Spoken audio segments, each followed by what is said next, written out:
Ekonomi syariah adalah sistem ekonomi yang mengimplementasikan nilai dan prinsip dasar syariah, bersumber dari ajaran agama Islam. Nilai dan prinsip syariah yang berlaku universal dalam segala aspek kehidupan, termasuk dalam kegiatan ekonomi dan keuangan.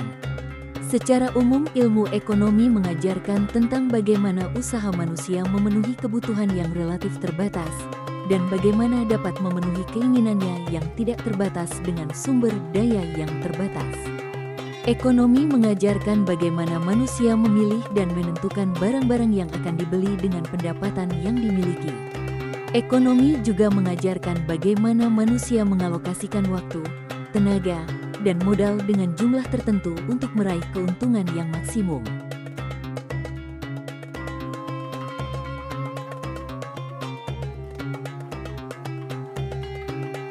Keuangan Islam adalah sebuah sistem yang bersumber dari Al-Quran dan Sunnah, serta dari penafsiran para ulama terhadap sumber-sumber wahyu tersebut.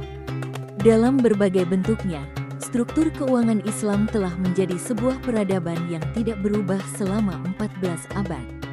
Selama 3 dasawarsa terakhir, struktur keuangan Islam telah tampil sebagai salah satu implementasi modern dari sistem hukum Islam yang paling penting dan berhasil, dan sebagai uji coba bagi pembaruan dan perkembangan hukum Islam pada masa mendatang. Adapun prinsip-prinsip dalam keuangan Islam adalah 1. Riba. Riba secara bahasa bermakna ziyadah atau tambahan. Riba tidak hanya menjadi persoalan pada masyarakat Islam, tetapi juga berbagai kalangan di luar Islam pun memandang serius permasalahan riba. Para pakar sejarah pemikiran ekonomi menyimpulkan kegiatan bisnis dengan sistem bunga telah ada sejak tahun 2500 SM baik Yunani kuno, Romawi kuno, maupun Mesir kuno. Pada tahun 2000 SM di Mesopotamia, wilayah Irak sekarang, telah berkembang sistem bunga. Sementara itu, 500 tahun SM, Temple of Babylon mengenakan bunga sebesar 20% setahun. Allah Subhanahu wa Ta'ala secara jelas telah memberikan penjelasan dalam Al-Quran dan Sunnah, di antaranya Al-Quran Surat Ar-Rum ayat 39, dan sesuatu riba, tambahan, yang kami berikan agar harta manusia bertambah, maka tidak bertambah dalam pandangan Allah. Dan apa yang kamu berikan berupa zakat yang kamu maksudkan untuk memperoleh keridaan Allah, maka itulah orang-orang yang melipat gandakan pahalanya. Dengan demikian, pelarangan riba jelas dalam berbagai bentuk transaksi bisnis. Selain adanya unsur penambahan riba juga menimbulkan adanya kezaliman pada salah satu pihak.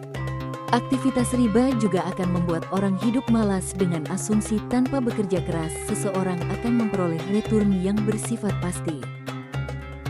Kemudian kita akan masuk ke dalam prinsip karakteristik dan keuangan Islam berikutnya, yaitu prinsip bagi hasil dan larangan gahar.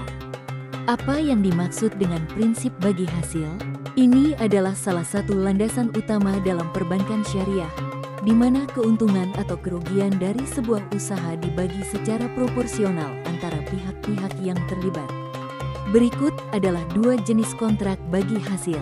Mudarabah, bentuk kerjasama di mana satu pihak, pemilik modal, menyediakan modal, dan pihak lain, pengelola, menyediakan keahlian dan tenaga untuk mengelola bisnis. Keuntungan dibagi sesuai kesepakatan, sedangkan kerugian ditanggung sepenuhnya oleh pemilik modal, selama tidak ada kecurangan dari pihak pengelola. Musyarakah, bentuk kerjasama di mana kedua pihak menyediakan modal dan juga terlibat dalam pengelolaan. Keuntungan dan kerugian dibagi berdasarkan kesepakatan dan proporsi kontribusi masing-masing. Contoh praktis untuk konsep bagi hasil misalnya, dalam proyek real estate atau bisnis startup, bagaimana bank syariah menyediakan modal dengan sistem bagi hasil daripada menetapkan bunga seperti dalam bank konvensional. Adapun manfaat yang bisa didapatkan dari prinsip bagi hasil. 1. Adil untuk semua pihak karena keuntungan hanya dibagikan jika usaha tersebut berhasil. 2. Mendorong kerjasama yang sehat dan tanggung jawab bersama atas risiko usaha. 3. Sesuai dengan ajaran Islam karena tidak melibatkan riba, bunga, yang diharamkan. Berikutnya kita akan membahas apa itu gharar. Garar adalah ketidakpastian atau unsur spekulatif dalam transaksi yang dapat menyebabkan salah satu pihak mengalami kerugian karena kurangnya informasi atau kejelasan dalam kontrak.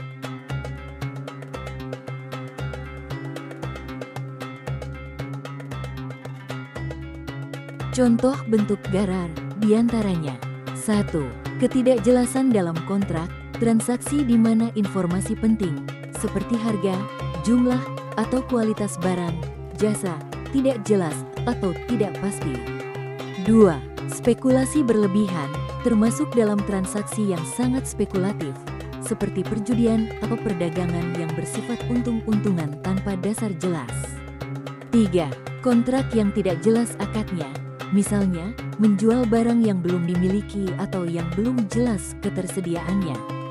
Garar sendiri memiliki beberapa dampak negatif, diantaranya 1. Menimbulkan ketidakadilan dan ketidakpastian bagi salah satu pihak. 2. Meningkatkan potensi konflik atau perselisihan antara pihak-pihak yang bertransaksi. 3. Merusak kepercayaan dan stabilitas dalam bisnis dan ekonomi. Contoh kasus garar dalam dunia nyata. 1. Jual beli barang yang tidak terlihat atau tidak diketahui kualitasnya, misalnya membeli produk secara online tanpa informasi yang jelas tentang kondisi barang tersebut. 2. Transaksi derivatif atau spekulasi pasar saham yang berbasis spekulasi tanpa memiliki aset yang nyata. Berikut beberapa solusi dalam keuangan Islam untuk memitigasi aktivitas yang bersifat garar. 1. Setiap transaksi harus memiliki kejelasan akad, kontrak, yang jelas antara kedua pihak. 2. Semua pihak harus memahami dan menyetujui rincian kontrak, baik mengenai produk, jasa, harga, dan kondisi lainnya. 3. Larangan garar ini bertujuan untuk melindungi semua pihak dari praktik bisnis yang curang atau merugikan. Dari beberapa penjelasan sebelumnya, berikut hubungan prinsip bagi hasil dan larangan garar. 1. Adapun prinsip dari kedua konsep ini saling terkait dalam menjaga integritas dan keadilan dalam transaksi keuangan Islam. 2. Bagi hasil menekankan pada transparansi dan keadilan dalam pembagian keuntungan dan kerugian, sedangkan larangan garar memastikan bahwa setiap transaksi dilakukan secara jelas dan tanpa ketidakpastian yang merugikan. Demikian prinsip utama tentang prinsip bagi hasil dan larangan garar. Mari kita renungkan bagaimana kita dapat menerapkan nilai-nilai bagi hasil dan larangan garar dalam kehidupan sehari-hari dan bisnis kita. Nilai bagi hasil, pikirkan tentang bagaimana kita bisa mempromosikan kemitraan yang saling menguntungkan.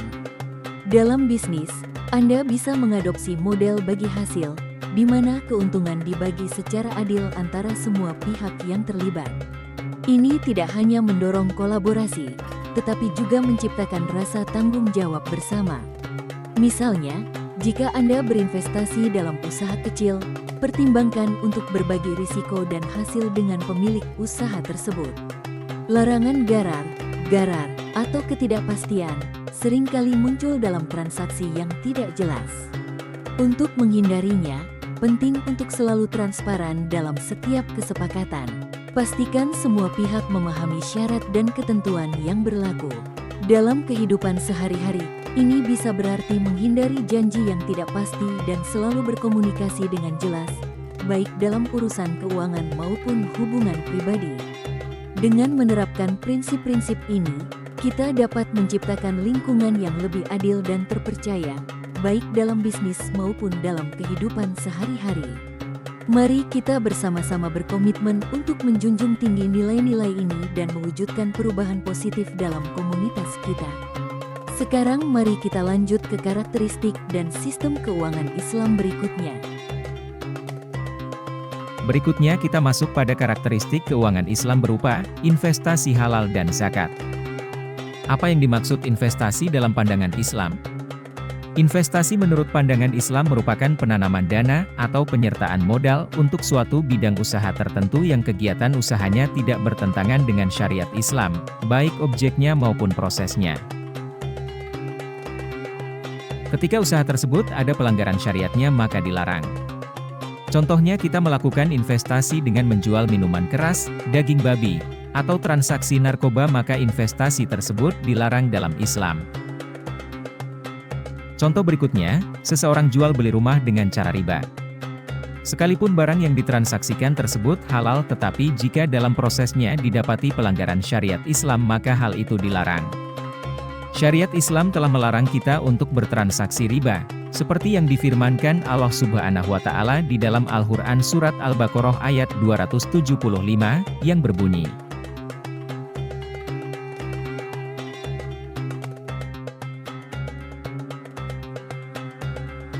Man ghasya falaysa minni. Artinya sesungguhnya orang yang menipu atau curang tidak termasuk dalam golonganku. Maka kesimpulannya, dalam melakukan investasi tidak boleh ada pelanggaran syariat, baik dalam objeknya ataupun prosesnya.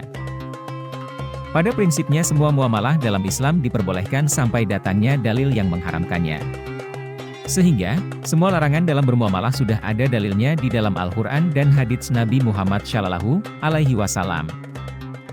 Berikutnya, karakteristik ekonomi Islam lainnya adalah disyariatkannya zakat.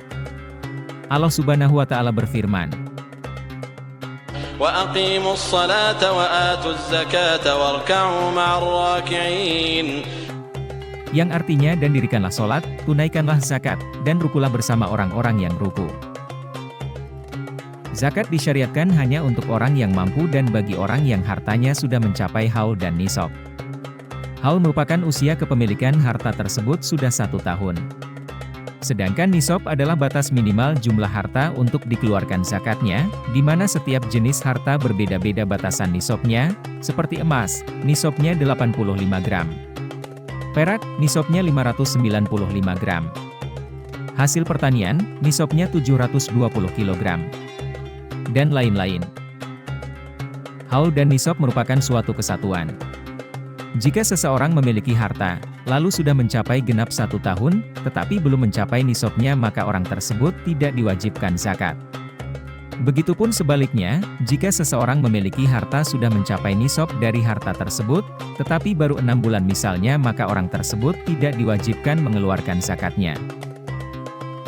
Dapat kita simpulkan bahwa dalam berinvestasi kita tidak boleh ada pelanggaran syariat, baik pada objeknya maupun pada proses yang dilakukannya. Kemudian dalam berzakat kita harus memperhatikan 2 syarat utamanya, yaitu haul dan nisab. Ketika harta yang kita miliki sudah mencapai keduanya maka diwajibkan atas kita untuk menunaikan zakat, tetapi jika belum mencapai keduanya maka tidak diwajibkan untuk berzakat. Demikian penjelasan singkat mengenai investasi dan zakat. Wallahu alam.